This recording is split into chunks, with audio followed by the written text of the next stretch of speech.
Hello everyone, thank you for joining us on this edition of The Inside. I am Babla Jonathan. Today we are analyzing what opposition political leaders in Cameroon qualify as intimidation and threat, notably from the administration or some administrative authorities, and particularly the Minister of Territorial Administration, Tanganji Paul. In one of his recent press statements, he warned that a political leader who he did not name will come under the heavy arm of the law and even go to jail again over allegations of incitement to violence and chaos within the context of the forthcoming presidential election. And opposition leaders have been raising concerns about intimidation and threat, and even what they qualify as a crackdown by the administration ahead of the forthcoming presidential election. We are also looking at the low participation of women in the political and administrative life of the nation. Very few of them are into politics or are participating actively in the political happenings in the country. Very few of them are registered on the electoral list compared to the number of men who are registered on the electoral list ahead of the presidential election that should be coming up by October this year. They are facing many challenges in the largely male-dominated political environment of the country. Meet our guest in some few seconds.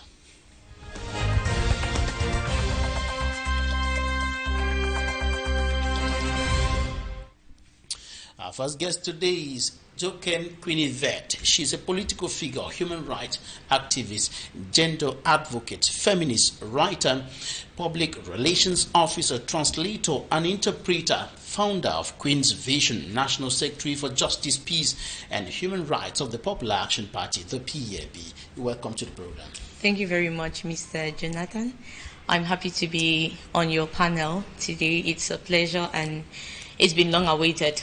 It's also a pleasure for us to receive you today. Thank you very much. Now, let's begin by having your comments, your perspective of what opposition leaders today in Cameroon qualify as threat and intimidation from the administration. Politicians in Cameroon have been facing threats of arrest, detentions, restrictions from comfortably organizing public rallies, which are most often than not considered as rallies to incite uprising.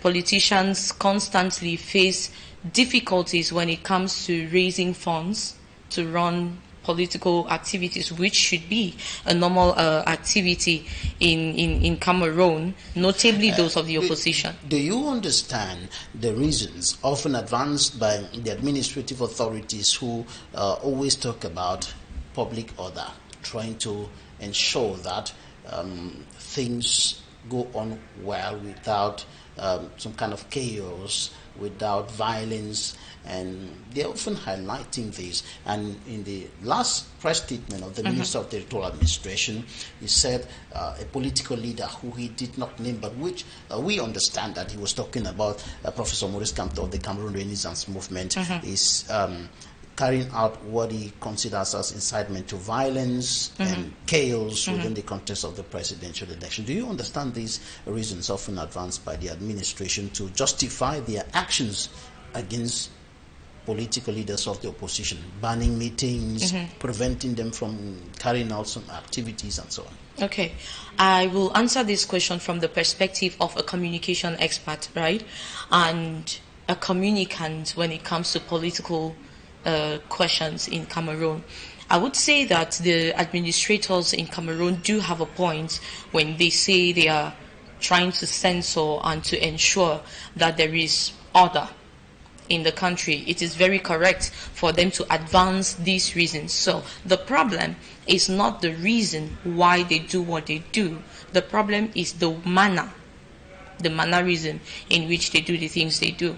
I'm talking about the comments of or the declarations of the Minister of Territorial Administration about sending back to jail a political leader. He did not mention the name, as you said, and many Cameroonians have their suspicions tilted towards Professor Maurice Kamto. I will not mention the name of the person on his behalf because he made a statement without mentioning the name. But again, I want to say that there is a serious problem when it comes to communication in Cameroon when it comes to the way state administrators address Cameroonians. When it comes to the mannerism with which even fellow politicians address themselves, there is just a big problem with that. And that is why they could say one thing which is correct, but they say it the wrong way, and then they instead incite a lot of vexation, a lot of questioning in the minds of the people.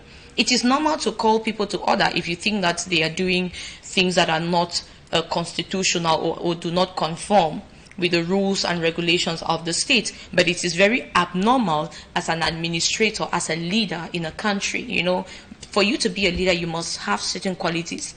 It is very abnormal for a leader, a person that is occupying a position of leadership, to go about his leadership in a way that comes across as if it is dictatorial, in a way that comes across as if he is trying to intimidate. We are in a very political atmosphere right now. Cameroon has always been a very vibrant country when it comes to politics, but the time in which we are is one that demands a lot of diligence, even with the way we say the things we say. Because it might not even be the person you're pointing a finger at for trying to incite an uprising. It could actually be your poor communication that will incite that uprising in the people. What do you think about the risk of political tensions in the country, the risk of chaos with regards to the tension now prevailing in the political space in the country? Every Cameroonian who is true to themselves, be it a clergyman or a politician or a business person or just some random person carrying on the daily activity, will agree that 2025 is a very critical year for Cameroonians. And yes, I will agree as well that there is risk for political unrest, which we are already seeing when the Minister of Territorial Administration comes on the public space and threatens to send a certain politician back to jail. This is more than enough evidence that there is already a political unrest. It's no longer a risk of a possible unrest. It is a sign that there is already some shaking on the political grounds. And now I would want to say that the risk is high. Why?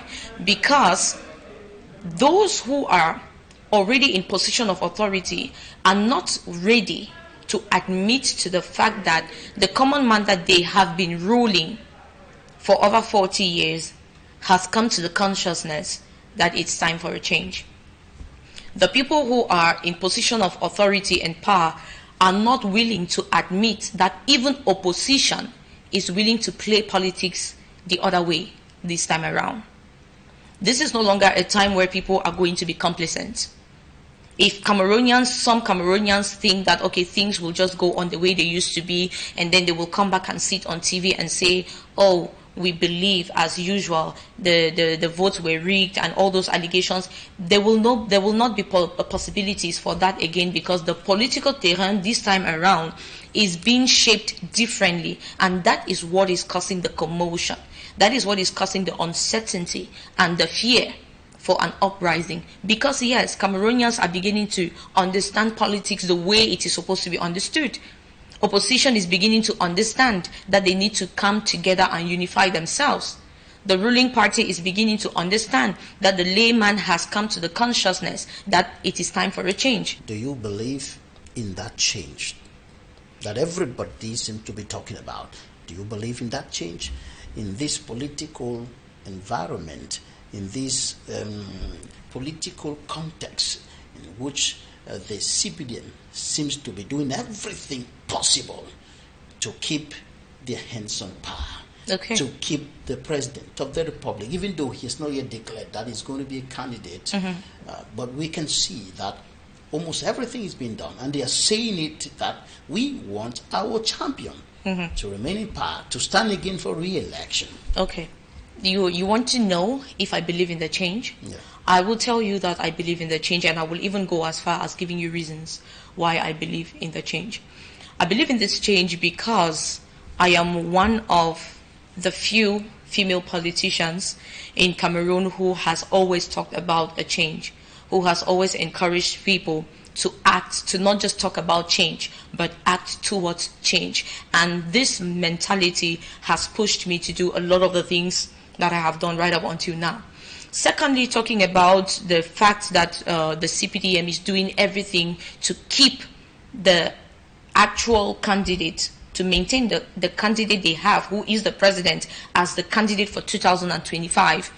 I want to say, first of all, that CPDM, in my opinion, they play in politics, but they do not have a proper understanding, right, of what the political game is really supposed to be like. And I will insist again that it's not about coming on media debate and shouting, and intimidating and all of that. It is okay for the CPDM to present another candidate.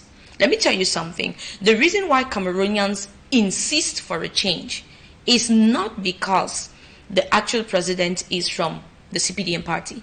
The problem of Cameroonians is not the party. The problem Cameroonians have is the system of governance, which means that even if the next candidate should come from CPDM, and even if the next president should come from CPDM, if he doesn't adjust the system of governance of this country, there will still be a problem. And if that candidate should come from another party, and he doesn't understand that the problem of the Cameroonian people is not a party, it is a governance system, and he doesn't work towards ameliorating the governance system, there will still be a problem. So I believe in a change because, yes, that is why I am here. We are talking about state issues, and the reason why I want to talk about it is because I am hoping that someday we actually see the change. We concretize the change we've been talking and we've been working for. What has your party been doing in this perspective of change, pushing for the change this year in the forthcoming presidential election? What has the PAP been doing? The Popular Action Party, commonly called the PAP, has done a lot of work with regards to ensuring that we actually get the change we want to see in 2025. And I would give just one aspect: voters' registration. We've done a lot of work mobilizing people in the regions, Northwest, Southwest, Center region, Littoral. We've done massive registrations in collaboration with other structures, but the PAP has led the battle. Let me call it a battle, not really. So let me call it a battle. The battle for getting Cameroonians registered on the electoral list, and that is, to me, that is primordial. Voter apathy. Exactly. That is the primary factor that counts when you want to talk about a political change in a country. You don't change a country by just talking verbally. You change a country by casting your votes. And I would say that if I had to applaud right now, if we had to close it like, okay, everything is done, I would really cheer the PAP for the work they've done, sensitizing Cameroonians and even making them realize that the power to change is in their hands, making them realize that their voices count, and making them realize that their votes count and their vote will count if they vote and if they monitor. That's one thing the PAP has succeeded to do. You're giving your support to candidates or someone who has already declared his intentions to run for the presidency. Yes. Barrister Kerimuna. Yes. We have in the PAP, we have, and myself as an individual, I have, and I think most Cameroonians who are honest about the profile of who should be a president, who qualifies to be a president, Cameroonians who are honest and who are aware of what a proper political agenda should look like for a nation that is walking towards change. They all know that Barrister Akeremuna, happily a Cameroonian, is the presidential candidate that we should all be rooting for. Why do I say happily a Cameroonian? Because he is a man that has made many other nations proud, right?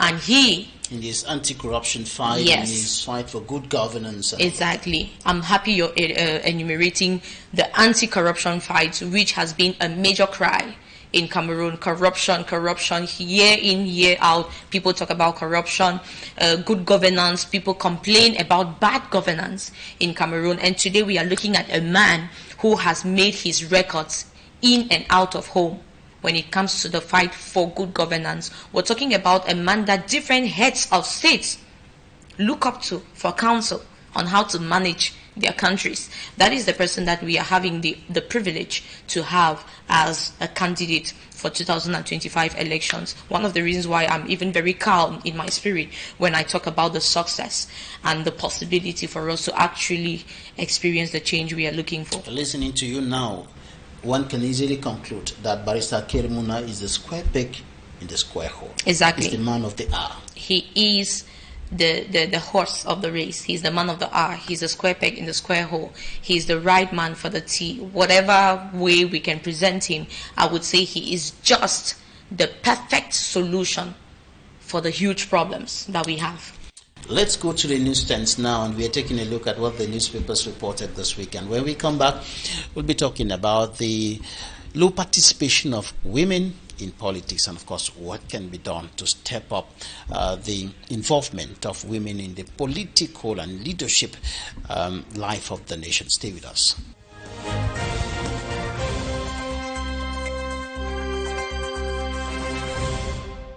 The Post reports that the nation is boiling over the brutal killing of two researchers in the far north region of Cameroon. The researchers and their guide were mistaken for Boko Haram terrorists and subjected to jungle justice to the point of death. The paper also highlights the extension of the detention of separatist leader Ayabacho in Norway. Concerning the assault on the Minister of Youth Affairs and Civic Education, Monuna Fotso, and the Cameroonian ambassador to Belgium, the reporter says that accusing fingers are pointing at the national president of the Cameroon Renaissance Movement, Professor Maurice Kamto, and Bas supporters in the diaspora.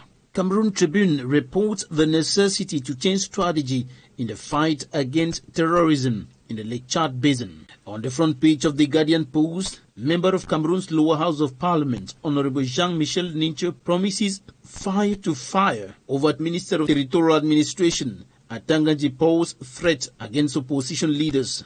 The paper goes further to indicate that 12 years after going operational, the Senate is seeking refuge at the Economic and Social Council. Another issue of the Guardian Post says Senate President Marcelignat Njifenji resurrects in the upper house of parliament ahead of bureau elections. Municipal update, extractive industries transparency initiative. Government publishes 16th report assures stakeholders of transparency. The Median reports the fulfillment of President Paul Biya's promise of a road to the people of the Leke division. The Secretary General at the Presidency of the Republic, Minister of State Ferdinand Gongo, went through the 81.5 kilometer distance going from Nkolbison, Lebudi, Okola to Monatili with a diversion to Evudula, inspecting the work done. Newswatch questions if the attack on state personalities abroad is a foretaste of Professor Maurice Kamto's threat to disrupt the 2025 presidential election. In the same vein, The Horizon reports that Cameroon People's Democratic Movement (CPDM) candidates are trailing Professor Maurice Kamto and Cabral Libi in a new poll by English Cameroon for a United Cameroon Civil Society Organization. The Sun takes its readers through the political program of the Social Democratic Front as presented by the party's flag bearer for the forthcoming presidential election, SDF National Chairman, Honorable O.C. Joshua. Another issue of the Guardian Post presents faces behind major newspapers in Cameroon, and the Voice Weekender counts the Commonwealth gains of Cameroon.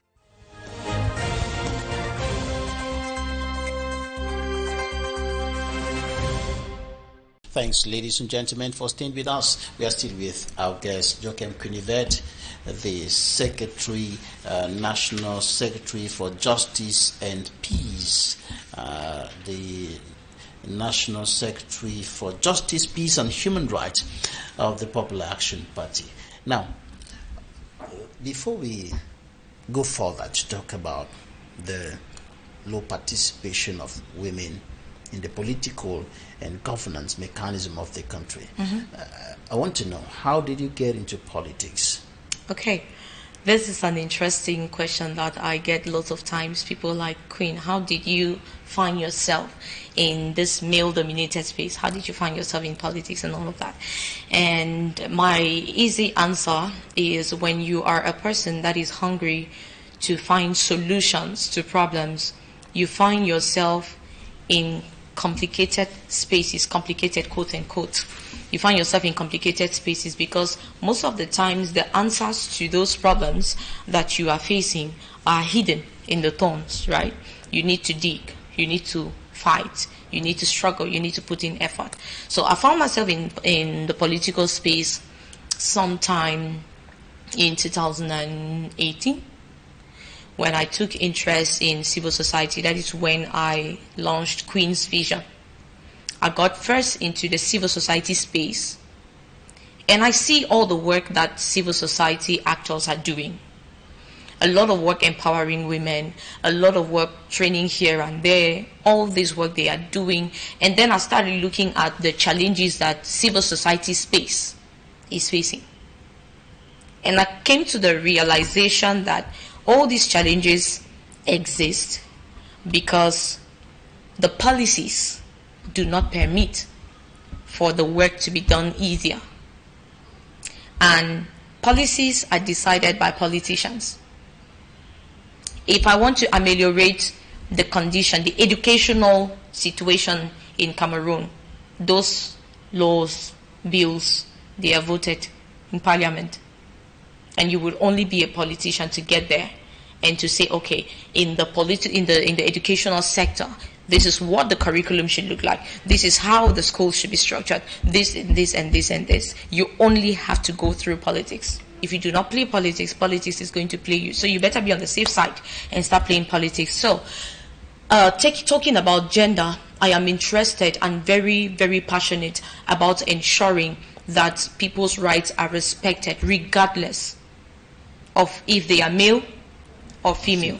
Talking about feminism, I am one young lady, one woman who would do anything to push another woman to make sure her voice is heard while respecting the place and the role of the man, because this whole notion of feminism, it's another big fight on its own. The notion has been twisted and cut and chopped and destroyed, and people just define it the way they want to define it. People think that being a feminist is wanting that all the men should be ousted. It's like a challenge. It's like a challenge to men, whereas the real notion of feminism is for women to challenge themselves to be valuable and to take their place in society and let their voices be heard to the benefit of other women and to the benefit of society at large.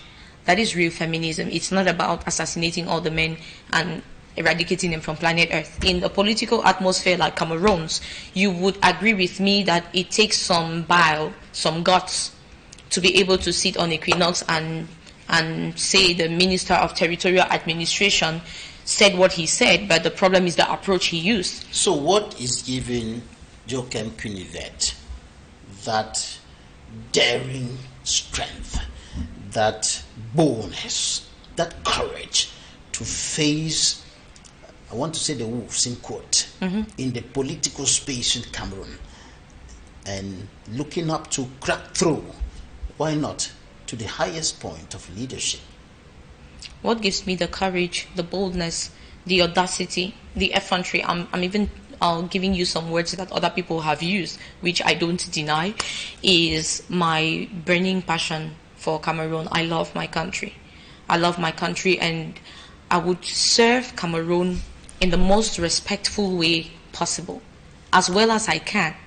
I would do anything to serve my country. And this is how I see myself serving Cameroon. Pointing out the faults and proposing the solutions. This is how I want to serve my country. Identifying the weaknesses and contributing my strengths where I can. This is how I'm able to serve my country. And above all, molding other young people, especially young women, to grow with the mindset of not just being women that can make liquid soap and bake cake here and there, but women that can be able to sit on tables of decision making and make decisions that will affect generations to come. This is why I have the courage, because I know how many, I think there are even countless, I don't know how many really, people are looking up to me. I don't have the latitude, I don't have the liberty to fail, right? I don't have the liberty there is no room for failure. There is no room for failure when it comes to me and my vision and my ambitions for this country. So I am working hard, or I am being courageous and bold and audacious, as you said it, not just for myself, but for Cameroon, for the people that look up to me, for the people that are rooting for me, for the people that are counting on my steps so they can be able to take bigger steps too. Yeah. What do you think is preventing many women like you from taking those giant steps, from taking even just little steps in going to register their names for the forthcoming presidential election, for example, in participating in politics actively, in taking up leadership positions? Yeah.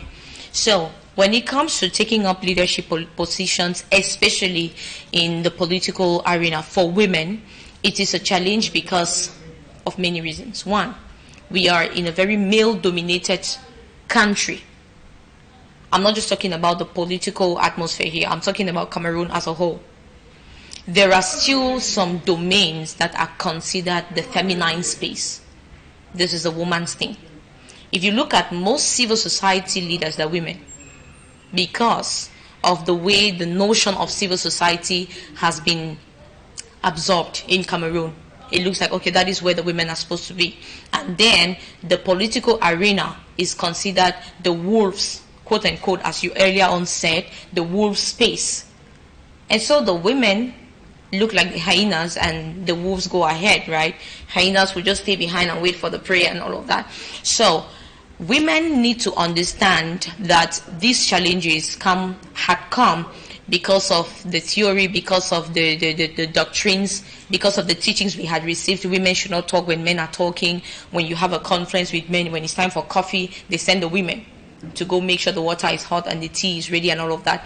This is a time where that narrative has to change, because a woman's voice is valuable. A woman's voice resonates differently and deeper. Women need to understand that women themselves are very mediocre. I want to keep the men aside now. Women themselves are very mediocre when it comes to taking responsibility, because they have been used to the comfort of just being at home. Shifting back. Yes, many of them are shifting back. Staying in their comfort zone. And I would tell you that it would take just few women to listen to the kind of threats that we heard from the Minister of Territorial Administration. It would take just few women to hear such a threat and still continue with their ambition. I bet you lots of them who listened to that media communication had to think twice if they really want to get involved. If they were even considering listening to that, they will have to think twice. So it would take some guts. And so I would take this opportunity to say to our men who are already leaders on the political space that do not look at women just as resting shoulders for the political game. Let them be the 9 shirts on the field. Let them learn and encourage the women to speak up and to speak bold and to speak right as well. Encourage them to think while you are doing your thinking processes in your think tank. Let the women be part of these processes. It's very important. And I'm glad we are going to be seeing that with the new republic we will be having. So train women to be leaders. Train women to be independent mentally. We need the training at every level. And we need the opportunities. So if there are possibilities for a woman to speak like I am doing with you today, I think most people think the Inside program is a political program, it's mostly men and all of that, but it's interesting to know that you have women on your platform. So no woman should sit and think, okay, this program is just for men. These are possibilities that more women should have access to, and more women should also request. We don't need to just stay and wait for the request to be made. We can also... And they shouldn't shy away. They should not shy away, definitely. Yes. All right, we are going to take some interviews right now. I'll be back in a moment.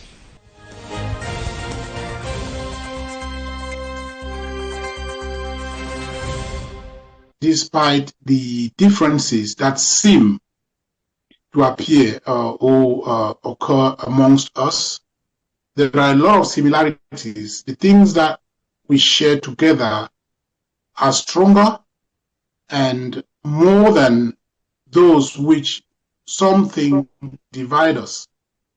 So we are coming here today to tell our listeners, both international and national, that we are the same people. We have a freedom to express the views that everybody has. But on the other hand, we also have common responsibility to work as a group to consolidate our efforts so far as what we are looking for, or that which brings us together, is more reasonable than our various ideologies. So this memorandum of understanding is just a summary of a lot of activities or issues that we intend to resolve. And we signed this to say, yes, we are ready.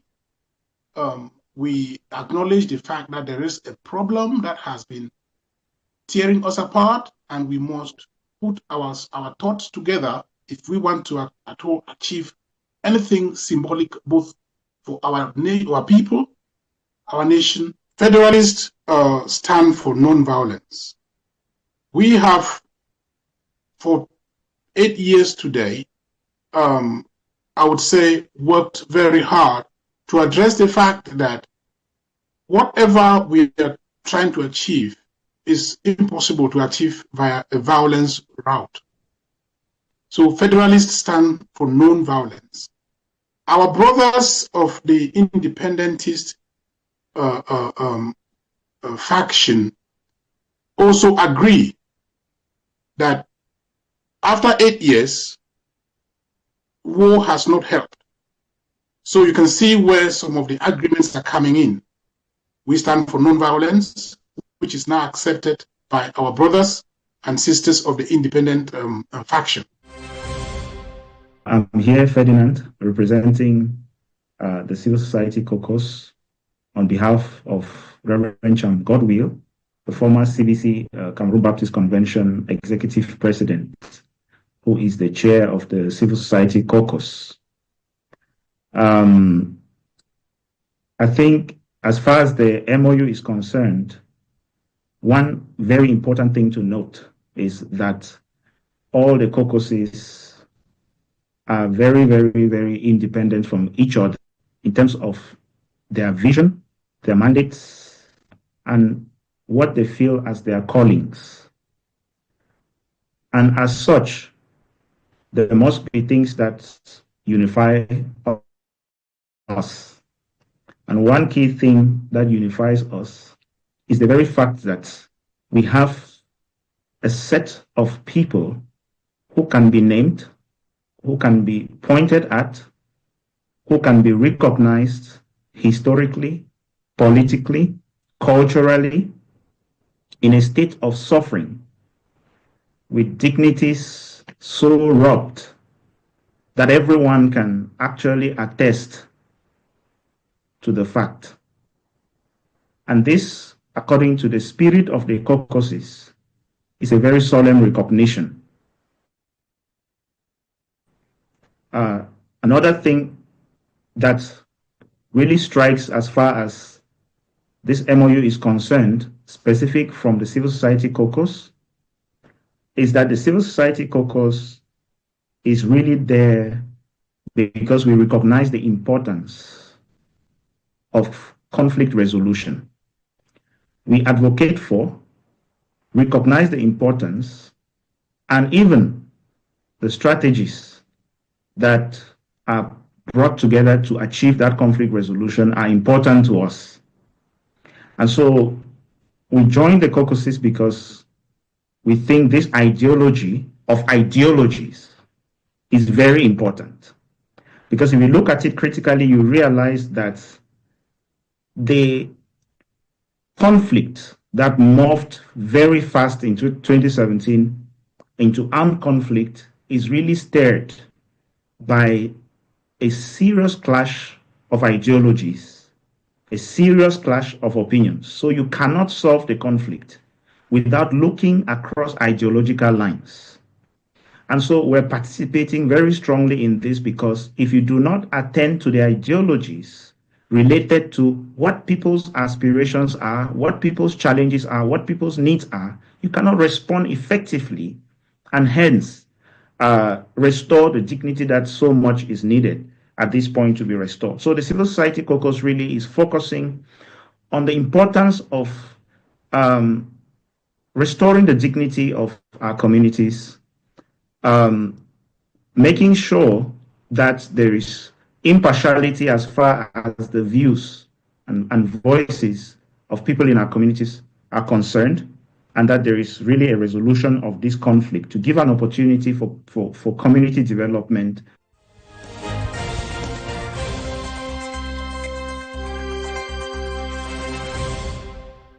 You're welcome back. Coming up in this edition of The Inside, we are sharing with you the experience, challenges, and successes of one of the few female civil administrators in position of authority in the governance mechanism of Cameroon. We are also bringing to you her perspective of the issue of women in leadership, especially within the government administrative circle of the country. And I had a conversation with Epolewane Verkelin. She's a civil administrator, divisional officer of Limbe 3 in the southwest region of Cameroon.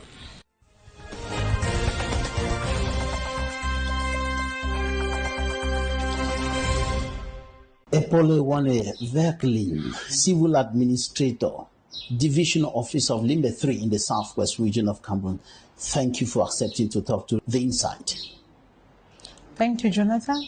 It's an honor for me, and I hope that we're going to have a good conversation here today. When you were growing up, did you think about this? Did you see yourself in this position? Oh, not at all. Not at all, to tell you the truth. There's one thing I know for sure. If you talk to any of my classmates, they will tell you that I've always been this strict person, but at the same time, the same person with the listening ear, always wanting to solve people's problems, to see how I could assist. So I knew that I would definitely be that kind of person who can, impact on people's lives is something that I love doing. And growing up, I've never loved really reading. I always preferred figures. I wanted to be an accountant, actually. My bachelor's degree is in accounting, and I had to register for my ACCA when my parents said, "Hey, look, go write ENAM." And then when I got to ENAM, then when we're writing ENAM, you don't choose your series from the beginning. It's after you've passed that you choose. So when we came back from the military training, when I was going to go and choose, my uncle gave me an orientation. I was going to go and choose treasury. That's what was on my mind, in the same line with my accounting. And my uncle said, "Hey, look, don't go for treasury. Take general administration." And I asked why. So in his orientation, which made sense, actually, he said, general administration, you can grow your career and you can work anywhere. With your background, you can still do something in treasury, and they will consider your background. But it gives you a wider scope of opportunities and you can make a career. So that is how I went to go and do general administration. Not still in the mind of doing command-man. And I would like to say that me being here in this position today is actually God designed. Because, first of all, in my class of general administration, I think we're just 2 or 3 of us who did, out of the 10 ladies who were there, were just 2 of us who did military training. Just 2 of us did military training. The English speaking, I was the only one who did military training. And then when we got to ENAM and we finished all the studies, they sent us to the ministry to go and do, they call it in French, stage imprégnation. I think it's like, just trying to have knowledge of how the ministry runs and all of that. And then I met a few people in the ministry who told me, hey, look, you have to do Common Man. You have everything that it takes. And unfortunately or sadly, most women run away from it. It's too much, too demanding and all of that. And me too, I started saying, no. And they say, hey, look, no. You must do it. We're not asking your opinion. You have the profile, you have the aura, you have everything that it takes, and you have to do it. I didn't take it seriously until when appointments came out, and bam, first assistant SU, Kumba. I was taken aback. All right, you're going to tell us more about that Yes. shortly.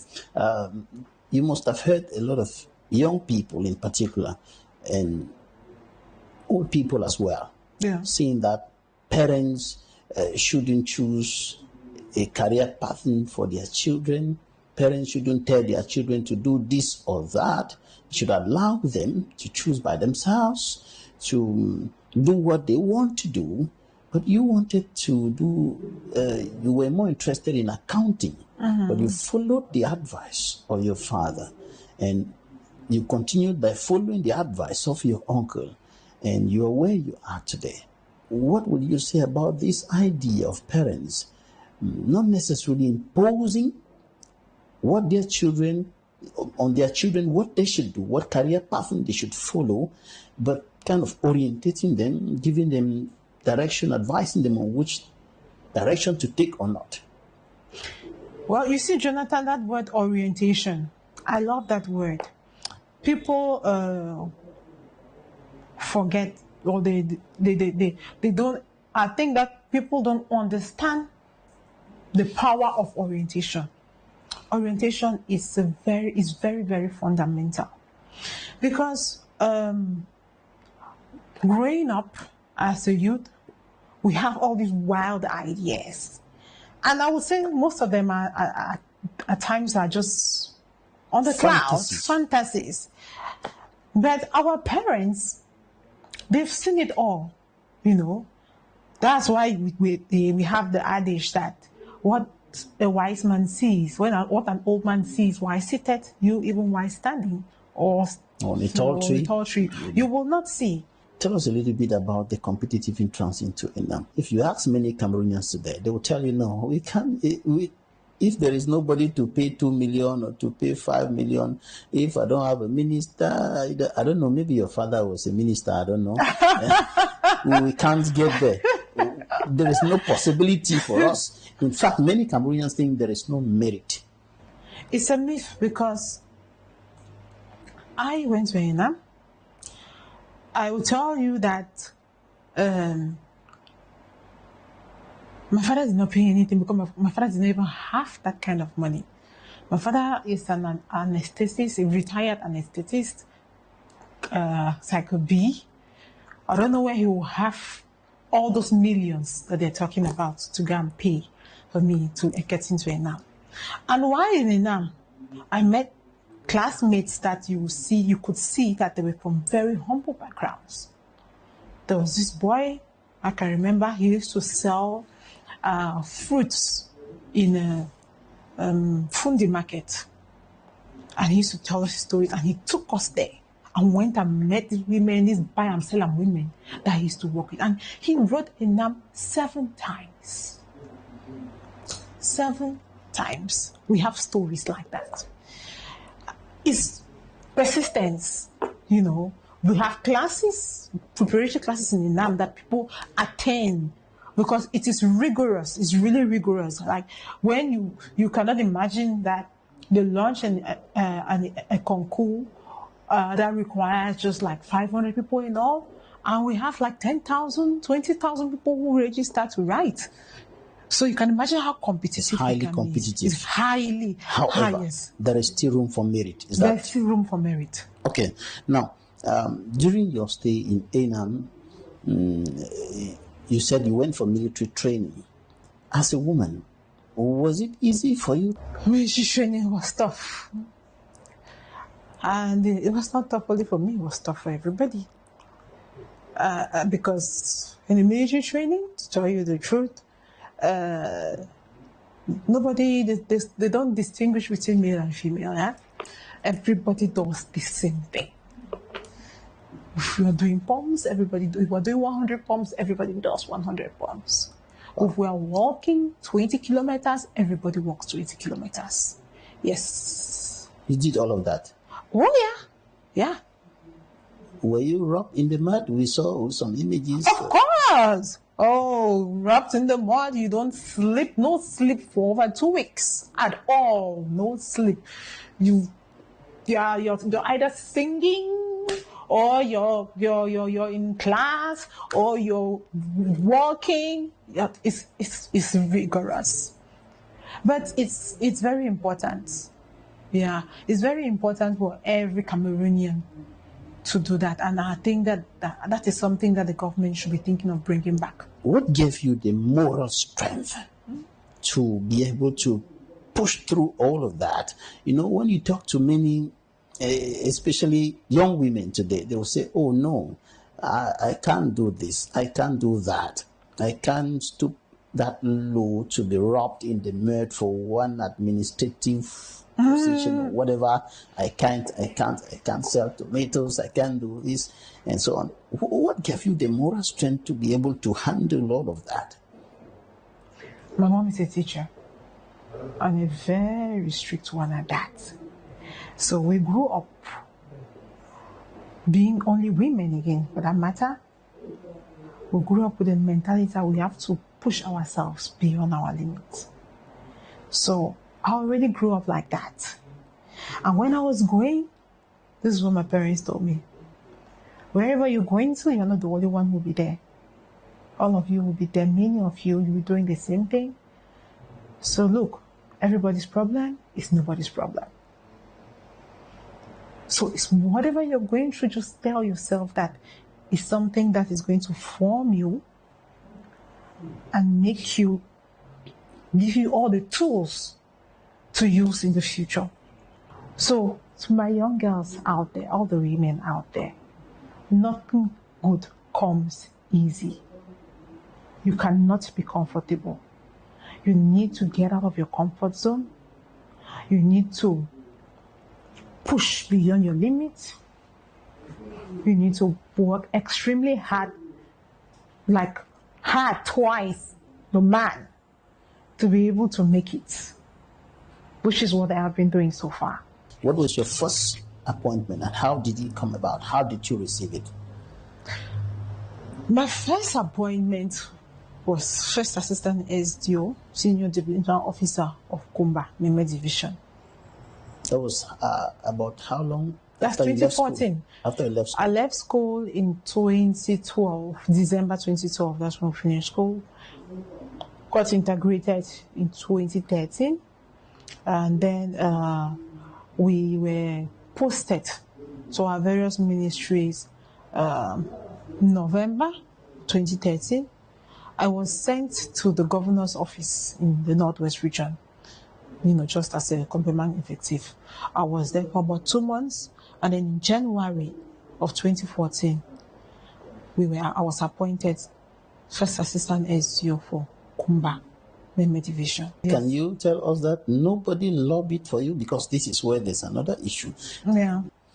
Like I told you, when I went to the ministry, a few people in the ministry said, you have what it takes to be in command man, and I want to think that those people recommended, but lobbying, no.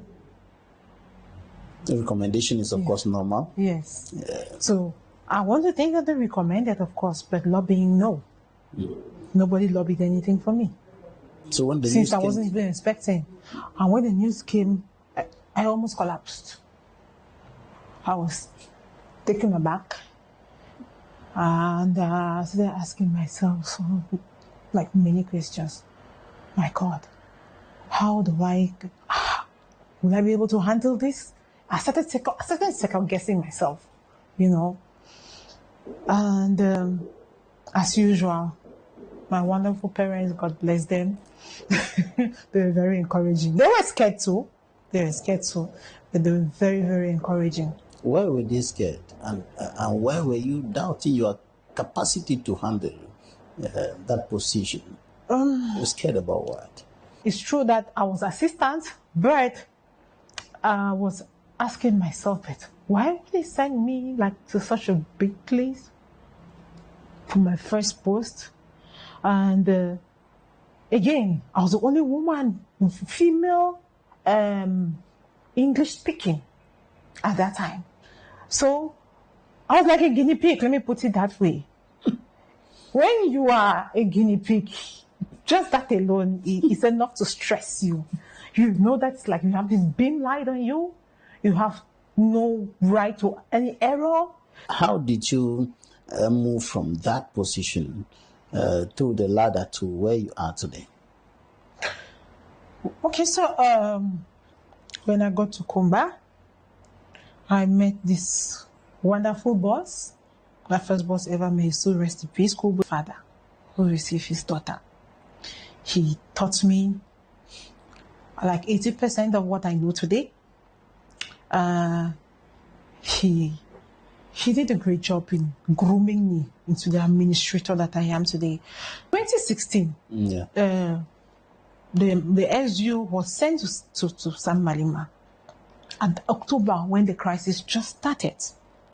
And he left me. I was interim SDO there from that October 2016 to March 2017.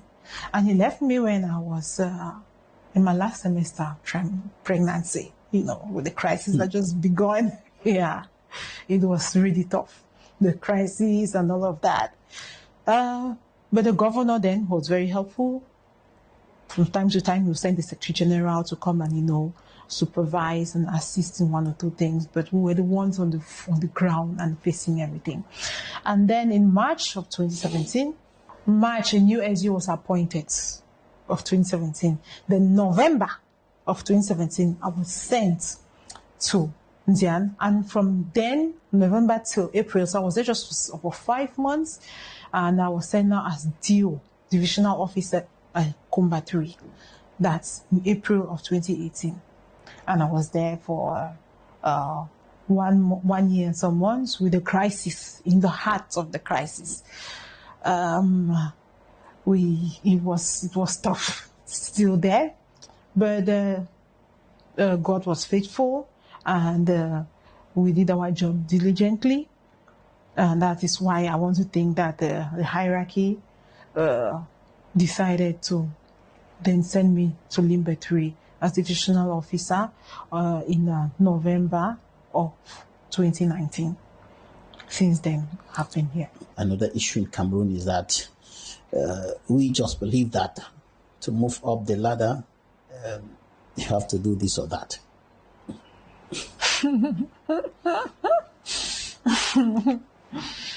Remember I told you from the beginning that, I firmly believe it, that this thing that I'm doing, this commandment I'm doing, it's the hand of it's the hand of God. So me moving through this ladder and finding myself here. If I will first of all start by saying that if it was something that I had my way, I wouldn't have ever gone to India as first assistant SU. In the heart of the crisis. The heart of the crisis. No, I wouldn't have ever gone there. But hierarchy sent me there. I didn't ask for it. They sent me there. They know why they sent me there. And then they brought me back to Kumba. And I think it is merit. Because they saw what I did in Kumba when I worked in Kumba. And especially the period when I started with the crisis and I was there and I stood steadfast despite my situation, first of all, being pregnant and then being a nursing mother.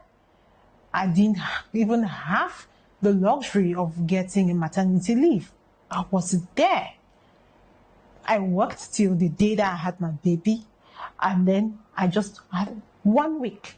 After that, I came back to work fully. So I think facing all of that in the heart of the crisis, hierarchy just thought that it's but normal, that this guy is working hard, and we should compensate her. And what I did in Combat 3, not to beat my chest, but a lot of people can testify, those who have been watching Equinoxe, people still talk to me about it today.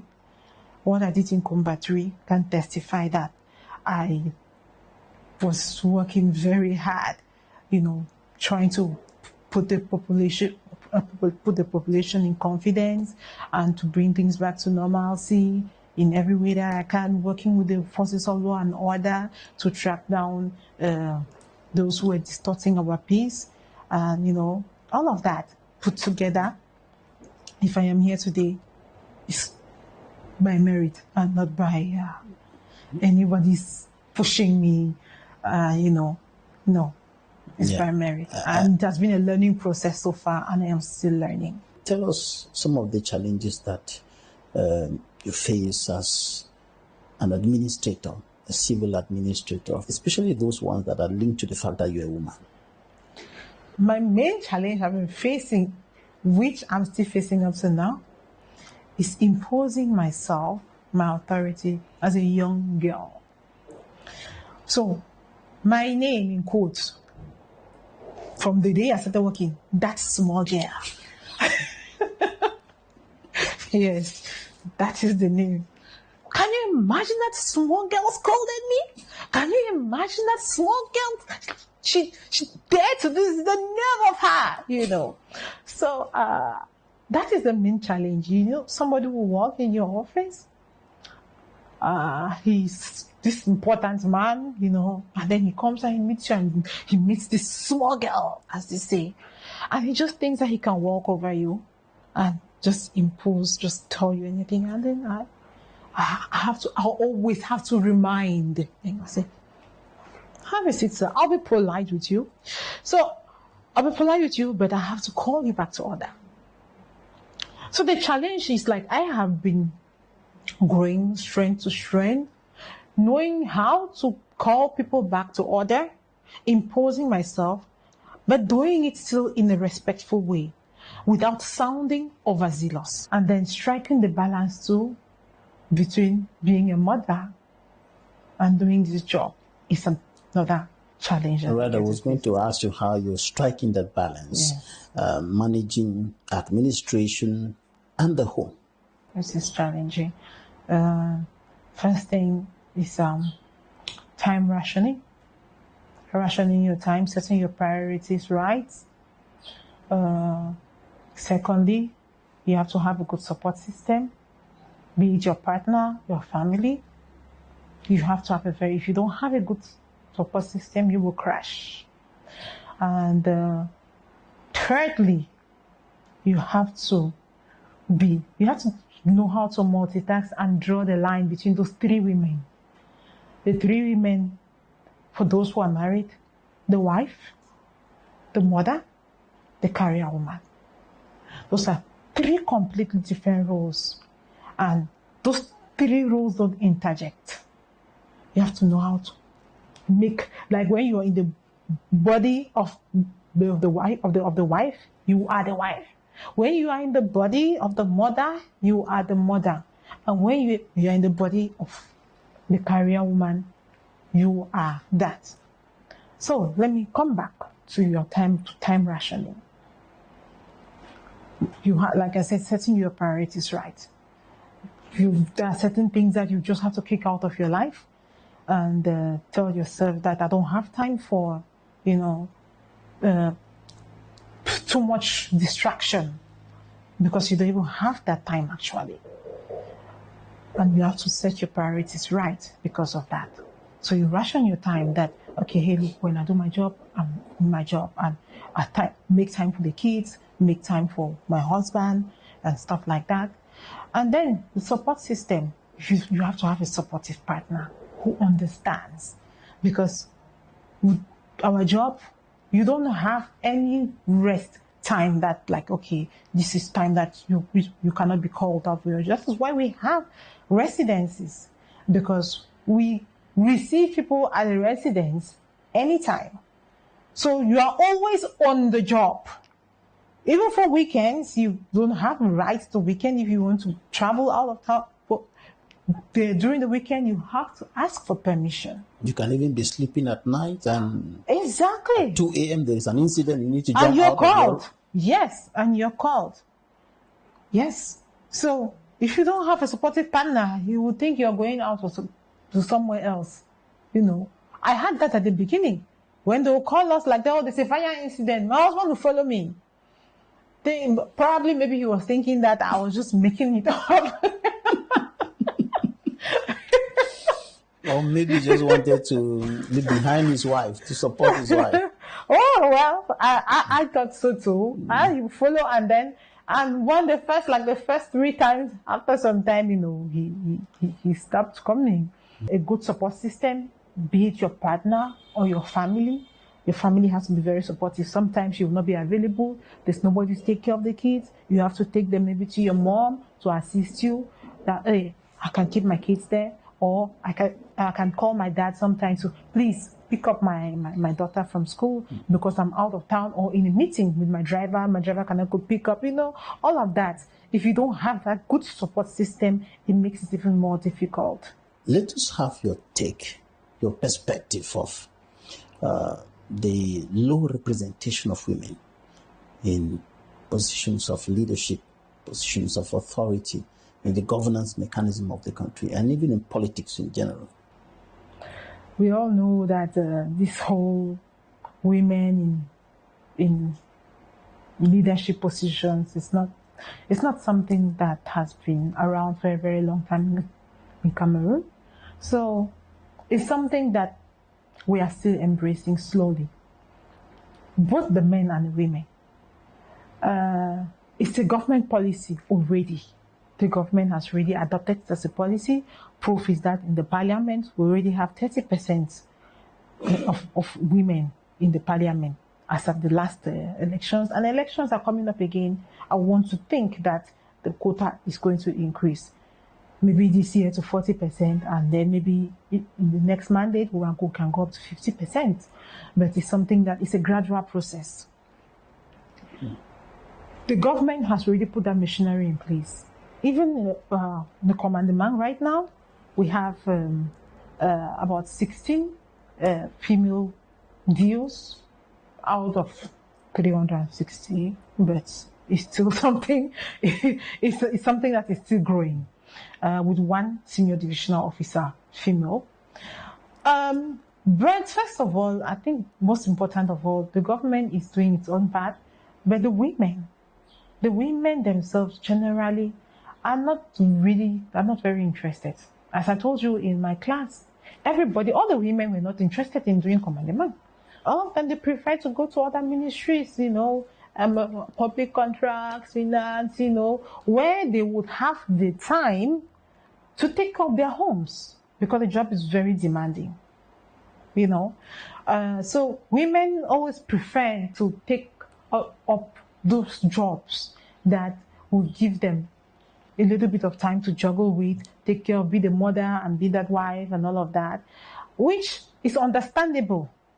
But then again, to be a woman in position, you have to get out of your comfort zone. So for the women, first of all, need to show that interest. They need to get out of that comfort zone and show that interest to belong, to be part of the system and to hold these positions. We can see that even in the ongoing registration of potential voters. A very small percentage. There are not many women who have registered, as many as the men. So far, a very limited percentage of women have registered on the electoral list. What is keeping women away? Is it the patriarchal nature of our society? Is it the male influence?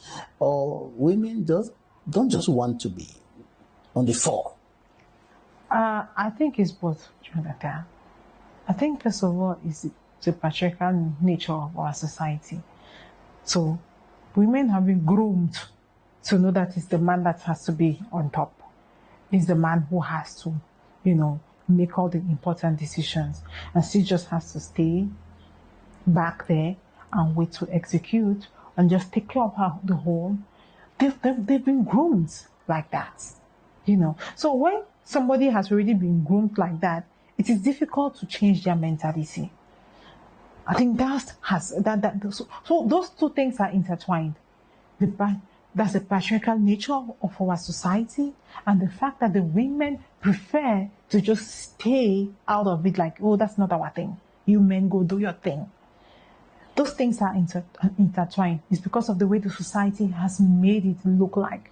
And also this aspect of them believing and the society making it look like any woman who has to grow in power or hold that kind of situation, that kind of position, you must get to do some of those, should I say, ungodly things or what? You must get to do those things.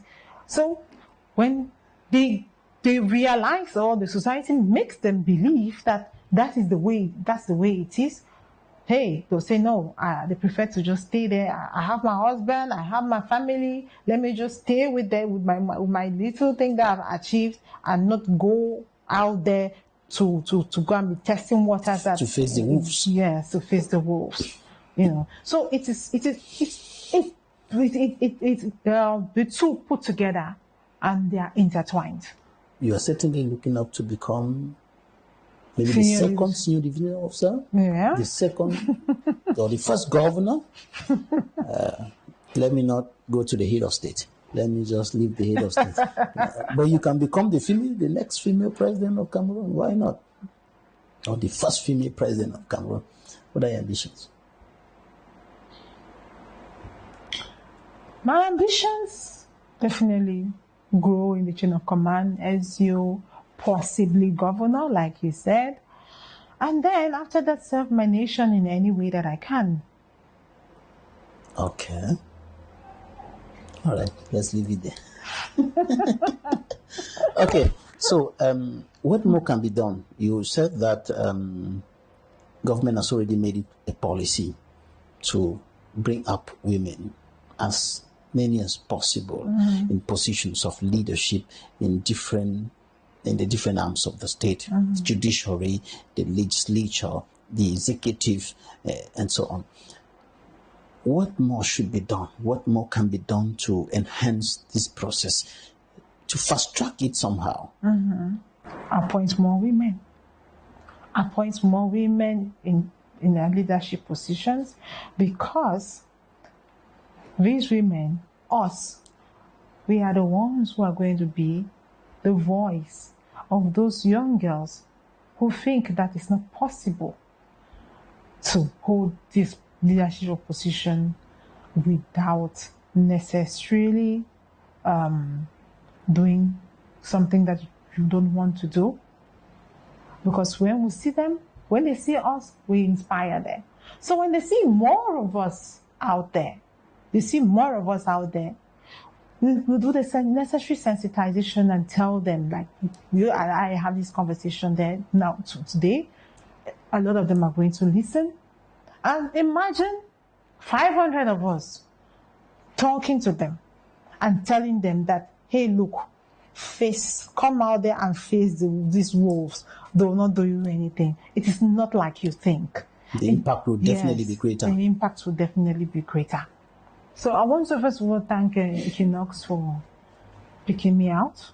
I'm not too sure why, but I feel very honored and flattered at the same time. And I want to say thank you to the government, the head of state.